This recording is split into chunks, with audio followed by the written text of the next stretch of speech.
आपने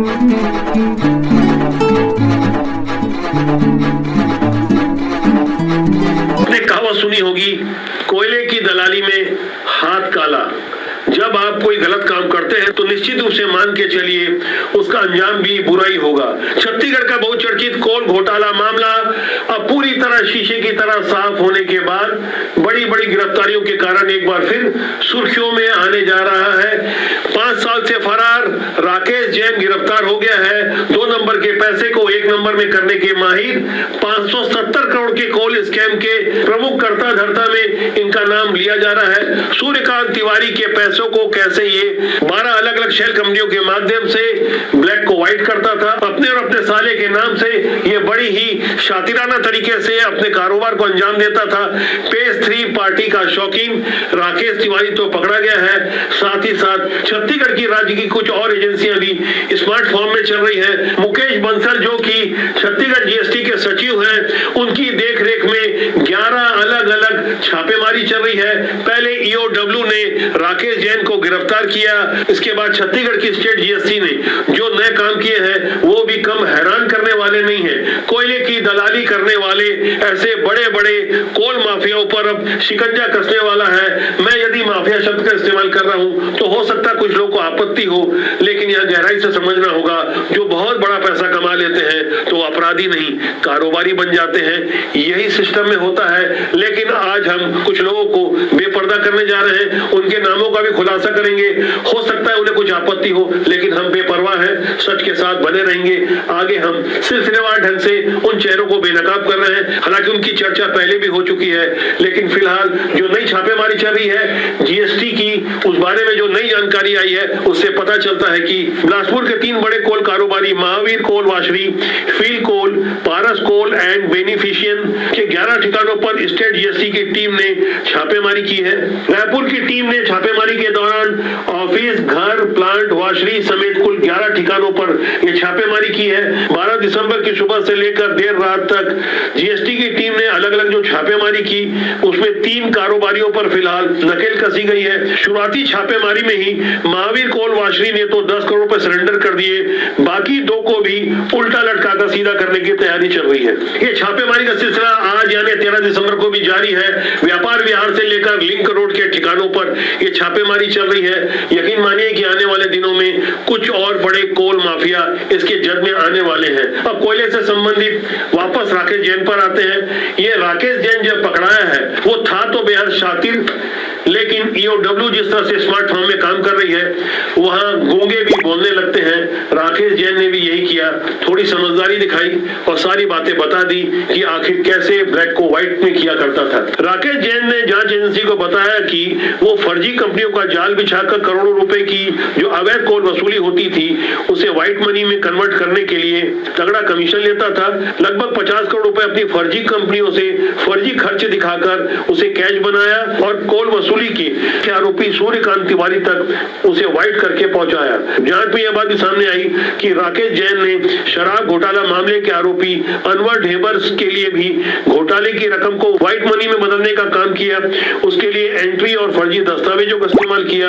वैसे तो पेशे से चार्टर अकाउंटेंट था, लेकिन इसके विरुद्ध ईओडब्ल्यू के अलावा 1-2 नहीं बल्कि 16 मामले दर्ज हैं। आप सोचिए कितना शातिर रहा होगा ये राकेश जैन का कारोबार और राकेश जैन की करतूतें। फिलहाल अनवर ढेबर और सूर्यकांत तिवारी के बारे में तो जानकारी सामने आई है, लेकिन कुछ सफेद पोश हैं जिनके बारे में आने वाले 19 दिसंबर तक धीरे धीरे राकेश जैन सब बताएगा, क्योंकि 19 दिसंबर तक ये पुलिस की रिमांड में है और मौजूदा दौर में ईओडब्ल्यू जब रिमांड पर लेकर पूछताछ करती है तो वो बातें मीडिया तक भी नहीं आती, लेकिन अंदर खाने की कुछ और बातें मैं आपसे साझा कर रहा हूँ।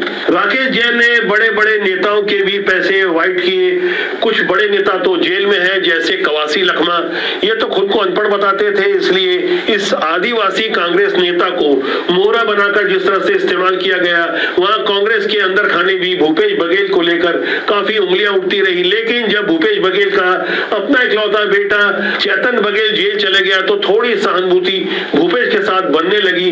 लेकिन राकेश जैन ने और भी कई चीजें बतानी शुरू की तो जांच एजेंसियां भी हैरान हो गई। शुरुआती पूछताछ और पड़ताल के बाद जो जानकारियां सामने आई है, रायपुर में 4 अलग अलग थानों में मौदापारा और टिकरापारा के अलावा उसके विरुद्ध अकेले रायपुर में ही 4 मामले दर्ज हैं। दुर्ग, राजनांदगांव सहित कई अन्य जगहों पर उसके विरुद्ध 12 मामले दर्ज हैं। इसके अलावा राकेश जैन ब्लैक को व्हाइट में कैसे करता था, इसकी भी जो जानकारी मिली है उससे पता चलता है कि राकेश जैन ने कई रिक्शे वाले, ठेले वाले का पैन कार्ड लेकर, उनका आधार कार्ड लेकर अलग अलग बैंकों में 5 से अधिक लोन भी निकाला था, जिसे लेकर फरार हो गया। फर्जी साइन कर दूसरों के नाम से कैश, क्रेडिट और लोन भी वो पास करवाता था। किसी शातिर अपराधी की तरह गुड़ियारी रायपुर का रहने वाला राकेश जैन 10% से लेकर 10 गुना तक रकम करने का ठीक वैसे ही झांसा देता था जैसे कोई तांत्रिक दिया करता हो। लोगों को अपनी बातों में फंसाकर इस राकेश जैन ने कई नेताओं के पैसे को भी हड़प कर लिया। वो अलग बात है, नेता तो शिकायत कर नहीं सकता और राकेश जैन पकड़ में आ नहीं सकता, लेकिन ये गलतफहमी भी दूर हो गई। लोकेशन बदल रहा था, जैसे ही रायपुर पहुंचा पहले से कहीं ज्यादा स्मार्ट हो चुकी EOW ने उसे पकड़ लिया तो शेयर मार्केट के बारे में इसने साफ तौर पे बताया कि किस तरह से राकेश जैन अपने CA के ज्ञान से लंच फंड किया करता था। राकेश जैन पर आरोप है कि उसने अब तक 50 करोड़ रुपए से ज्यादा की ठगी की है, जिसमें डॉक्टर, अधिकारी और कारोबारियों के अलावा कई नेता भी शामिल हैं। दर्जनों लोग उसके जाल में फंसे हैं। सिर्फ एक डॉक्टर से ही इसने 92,45,000 रुपए और रायपुर के कोतवाली थाना क्षेत्र के एक व्यापारी से 1 करोड़ 10 लाख रुपए की ठगी की। ठगी करने के बाद वो फरार हो गया था। राकेश जैन के ऊपर कांग्रेस के बड़े बड़े नेताओं ने भी यकीन किया। जब दिन अच्छे होते हैं तो सावन के अंधे को भी हरा ही हरा नजर आता है। भूपेश बघेल के शासन के दौरान जब कोयले की अवैध वसूली हो रही थी, शराब के अलावा कोयले और महादेव सट्टा जैसे ऐसी वसूली को पाने वाले ये नेता पैसे को संभाल नहीं पा रहे थे। वहां राकेश जैन ने विश्वास जीता। उसके बाद प्रति टन कोयले में 25 रुपए की इस वसूली के धंधे को 570 करोड़ तक ले जाने में, प्रेरित करने में राकेश जैन की भी अहम भूमिका रही, जिसमें सीनियर IAS समीर विश्नोई और रानू साहू ने भी अपनी नौकरी की परवाह नहीं की। समीर विश्नोई ने तो ऑनलाइन को ऑफलाइन किया, जबकि वो अच्छी तरह से जानते थे वो कितना बड़ा अपराध कर रहे हैं। लेकिन लंबे समय तक जेल में रहने के बाद शर्तों में जब बाहर आए हैं तो वो भी सौम्य चौरसिया और रानू साहू की तरह प्रदेश के बाहर हैं। उन्हें कंडीशनल रिहाई दी गई है, शर्तों पे जमानत मिली है। लेकिन इस लंबे चौड़े कोल स्कैंडल के पीछे काफी लंबी टीम काम कर रही थी। कुछ लोगों के तो नाम सामने आए हैं, लेकिन गिरफ्तार सभी नहीं हुए। कांग्रेस के कई बड़े जिम्मेदार नेता, जिसमें भिलाई के विधायक देवेंद्र यादव का भी नाम है, वो भी आज की तारीख में कोल घोटाले वाले मामले में गिरफ्तार नहीं हुए हैं। हालांकि भूपेश बघेल के इकलौते बेटे चेतन बघेल शराब घोटाले मामले में जेल में है, उनका भी नाम कोल घोटाले में है। लेकिन एक सामान्य समझ की बात है कि चेतन बघेल का अपना कोई अस्तित्व और पहचान है, तो वो ये रही कि उस समय के मुख्यमंत्री भूपेश बघेल के बेटे थे और भूपेश बघेल के मुख्यमंत्री रहते ही ये इतना बड़ा अपराध हुआ और भूपेश बघेल के ऊपर आज तक गिरफ्तारी की तलवार तो लटक रही है, लेकिन गिरफ्तारी नहीं हो रही है। फिलहाल हम जब बात कोल घोटाले की कर रहे हैं तो उन चेहरों को भी एक बार पहचाने, उन सूची को भी एक बार देखें कि आखिर कौन कौन इस कोल घोटाले में शामिल था, जिनके लिए राकेश जैन काम कर रहा था, ब्लैक को व्हाइट में कर रहा था। एक बार फिर अपनी स्क्रीन में आप उन नामों पर गौर करें। लंबी चौड़ी लिस्ट है, इसे सारे नामों को हम नहीं कह रहे हैं। सबसे पहला नाम कवासी लखमा का है, जो कि जेल में, हालांकि शराब घोटाले वाले मामले जेल में है। देवेंद्र यादव, अमरजीत भगत भी मंत्री थे, खाद्य मंत्री थे। बृहस्पति सिंह विधायक थे। गुलाब कमरो ये भी विधायक थे। शिशुपाल शौरी ये भी विधायक थे, जो भाजपा में आ चुके हैं। चंद्रदेव राय ये भी विधायक थे। UD मिंज ये भी विधायक थे। उसके बाद बड़े बड़े अधिकारियों का नाम है समीर विश्नोई, रानू साहू, सौम्य चौरसिया की तो अभी 29 अचल संपत्तियां बरामद हो चुकी है। 2008 बैच की प्रशासनिक अधिकारी। भूपेश बघेल की बेहद खासम खास, कभी आंख नाक कान कहा जाता था। भूपेश भूपेश बघेल के घर को ही उसने अपना ऑफिस बना लिया था। काफी ढेर सारी बातें उसके बारे में हैं जो हमने अपने पिछले कुछ वीडियो में विस्तार से बताई है। 2019 के नवंबर से 2022 तक ये मुख्यमंत्री भूपेश बघेल की कार्यालय की उपसचिव रही। इस दौरान उन्होंने जो गुल खिलाया, उसके बाद उनके पास से ढेर सारी प्रॉपर्टियां बरामद हुई। इसी तरह कांग्रेस के कई अन्य नेताओं के भी नाम है, कई अधिकारियों के नाम है, कई कोयले के दलालों के नाम है।